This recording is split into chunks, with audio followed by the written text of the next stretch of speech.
This is the Griffin Realty Group Ask-A-Griffin podcast, episode number 16, Marketing. How do you optimize pictures for the internet?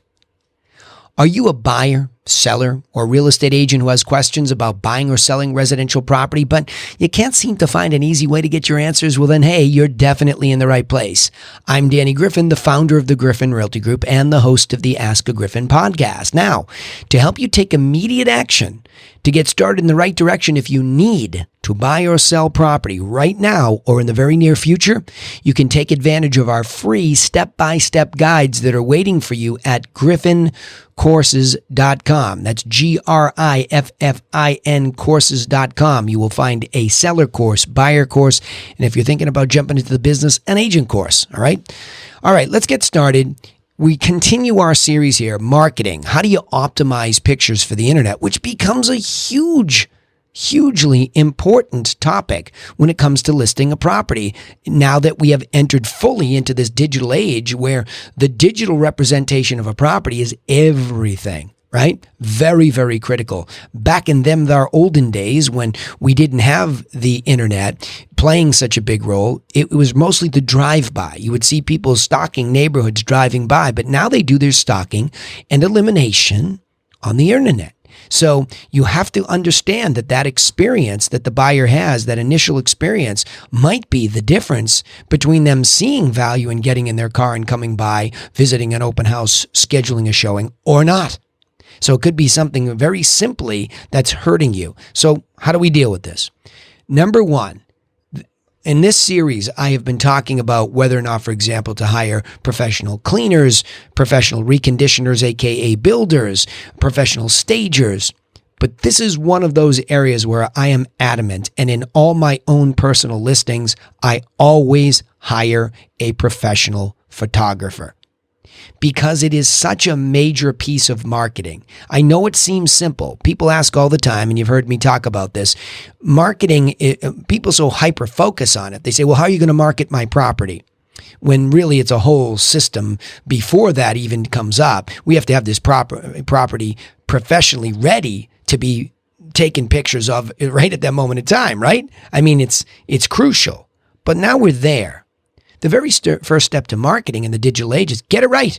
I call it memorializing the property at its best state. So we try to wait for the best day possible, the sunny day, at the right time of day, and we try to capture it. I mean, that's not easy to do, but you get the point. Just try to set it up. But hire a pro. I can't believe how many of my fellow real estate agents think that the iPhone or the iPad or the whatever they're using is the equivalent of hiring a pro.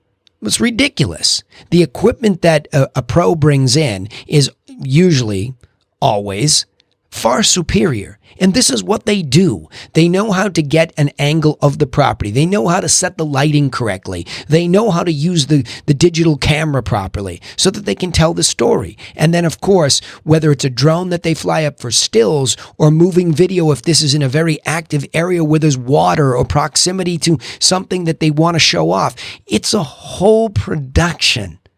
And you're not going to do it by yourself as a real estate agent unless it happens to be that you're passionate about videography and photography and you really are already that person.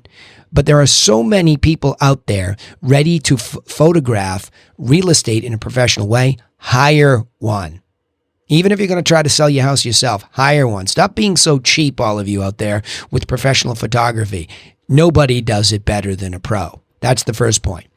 But now what do you do? Okay, great. I buy in. I've got the house ready. It's all conditioned. It's all cleaned. It's staged. And here we go. We have the best day. What do I focus on? Because I still to this very day have to coach the photographers when they come in to tell the story. You see, with the digital age, it's not just the pictures, but the details are there. Somebody can see the details. And by the way, we always digitize a floor plan too, so somebody gets a general idea of the layout. I personally think it's impossible to figure it out from a digital floor plan, but it gets the buyer saying, okay, it looks like that this layout could work for me, or at least it's going to provoke them to ask questions. But then they're more interested in taking the tour per se. So right now, Virtual tours are becoming more and more important. In fact, I just put a house under agreement right before the recording of this podcast, basically done through FaceTime, and it was effective and it was helpful. But I was telling the story for my buyer client in this case of this property. And I was focusing with the virtual tour, the live virtual tour. I'll talk about other virtual tours with photography in a second. But the live tour, I was stopping and focusing on the benefits. To live here would mean this. To be in this room would mean that, right? And really trying to tell them the story. See, that's the point here. Digital photography should focus on the telling of the story of the property. So when we take it, of course, almost like a virtual tour, let's just say we're able to get a drone picture up above and you can see the estate-like entry, or you can see at least what's around the property. So you're beginning to get a feeling for it. You can then move in through the main rooms. But I'm always a big fan of not trying to be like, how many pictures can we get taken? More so, as somebody clicks from picture to picture, and most websites will have a slider, so you're going one to the next and you can pause on each one. You're trying to tell what it would be like to move through this property properly, right? What it would be like. Now, let's also say that in this modern age, at least at my company, what we do is we'll take the best lifestyle pictures and we'll put them together in an MP4. That's the format for moving video. So you have this still photography, which could be typically in the form of what's called a JPEG file. So it's a single digital file. But then you can put a lot of those together. You can put motion on them. You can tie them together. You can put music under them. You could even do a voiceover talking about the description of the property as it goes by. So there's a lot that you can do, and you should be doing, because now you have other mediums, for example, YouTube, upon which you could put this motion video, Facebook, and you can promote those out. So digital photography becomes a major, major issue. And I have to tell you, this is a call to all my fellow real estate agents. Don't be lazy on this. This is a direct reflection of your brand and your caring to tell the story digitally. And you're not going to get the showings that you're hoping to get if you're lazy or cheap when it comes to this, okay? And I know that from going up against some of you. I'm not afraid to spend the money to do this up front, whether or not that property is going to sell, right? You have to know that you don't even have a chance unless you're doing this right. But for you sellers, this podcast is really for you. Make sure that the pictures, that when you're working with your realtor, they tell the story. And you need to help out too. Don't just wait for somebody to come and click the pictures. Say, look, I'd like you to focus on this, or we have deeded rights over here, or when I sit out in the backyard and I have the fire pit going, this is the benefit. The kids love it over here. Whatever it is that you think the benefits are, we're not just trying to document the house from that kind of standpoint, like here's this room, there's that room, okay? That's the fog the mirror effort.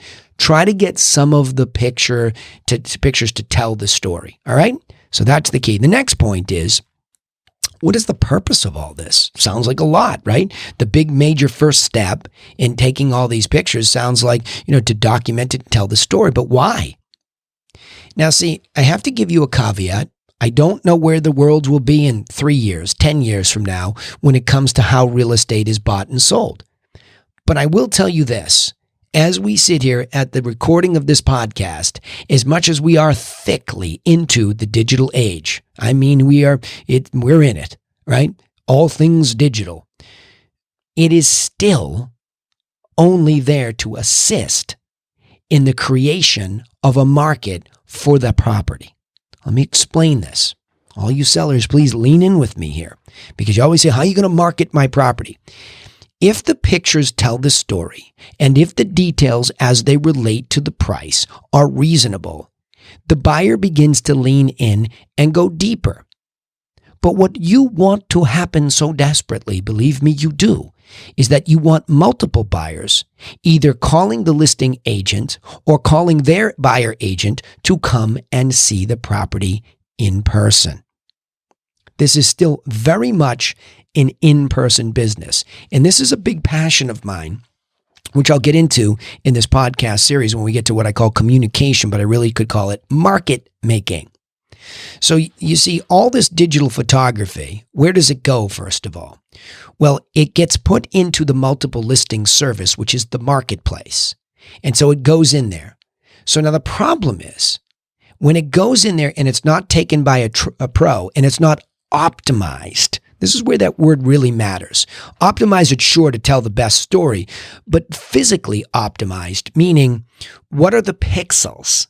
What is the size of this picture? Is it done correctly for the internet? Because here's what happens next. All these pictures, including the MP4, but that's a little bit different. All these pictures go in and they get sucked up out of the multiple listing service that you're in, out to the global internet. Any company that pays for access to the multiple listing service is able to scoop all those digital pictures on a very regular, rapid basis and populate them onto their website. So you can only imagine it. That's called, by the way, really simple syndication. That's what it's called. It comes down, scoops it up, pulls it out. That's syndication. You're syndicating this digital photography out to the internet, and it's ending up on somebody's website. Now, again, you want that exposure, trust me. But you can't have your realtor be in charge of where that ends up and how it looks other than the origination of the pictures. See where this comes from? So now you have these really good pictures that get pulled up by everybody. You have maximum exposure. But imagine if you started off with stuff that's not optimized to do that. What do you think happens? It gets pixelated, meaning it's blurry, it looks weird, it doesn't come through. I scratch my head to this day. I see $20 million properties with non-optimized photography. Mind-bending. I can't even wrap my head around it, let alone any property.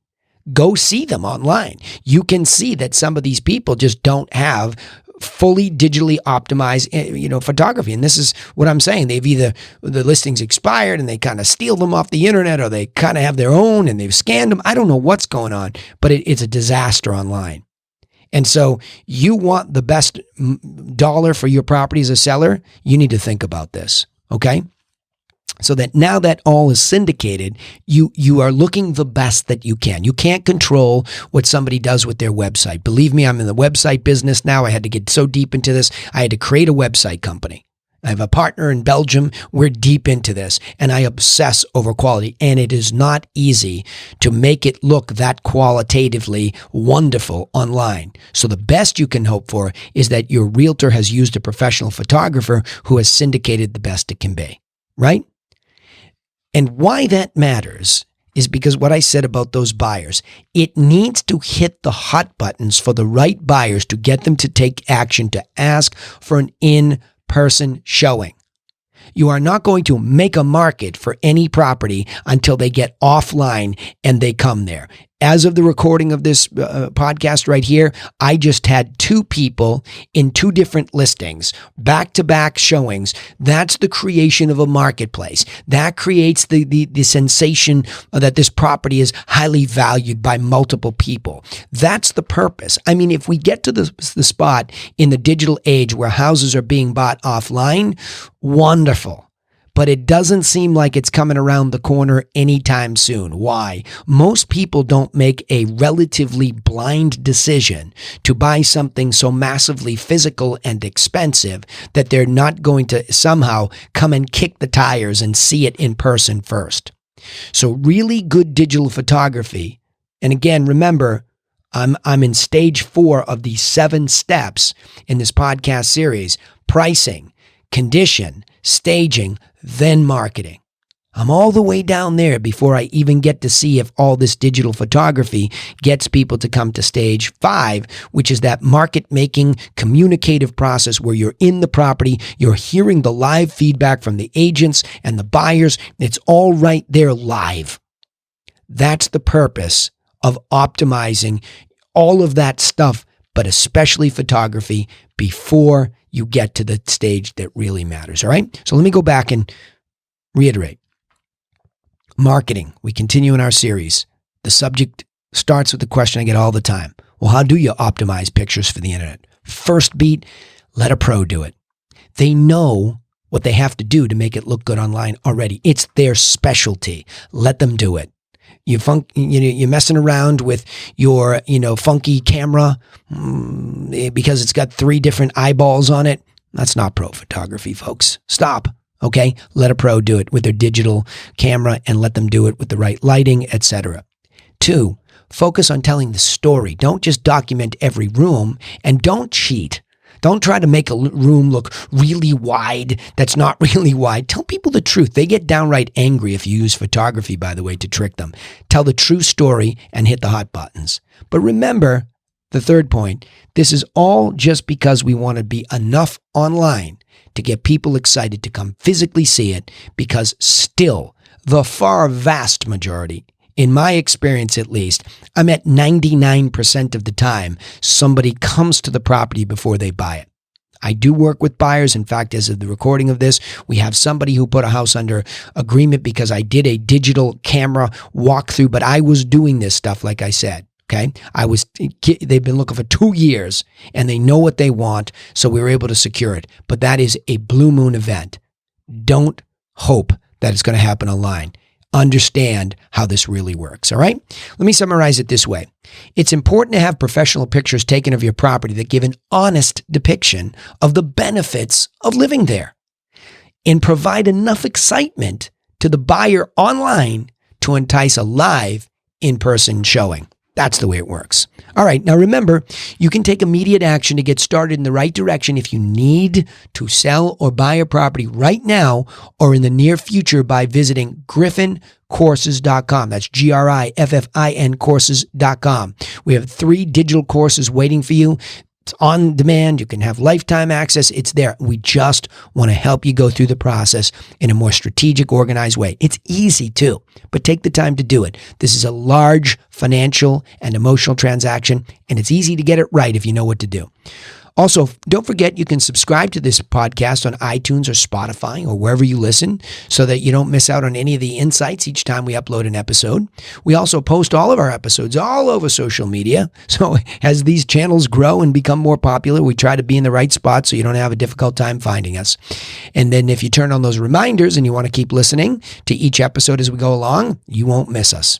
We'd also appreciate it, however, if you would share these podcast episodes with somebody who's going through this process and could really use this help. All right, now remember, thanks for listening, but we always give this caveat. Nobody's coming for you, so you have to go take action and get to work on your own plan to buy or sell a property, and we'll see you in the next episode to help you do just that.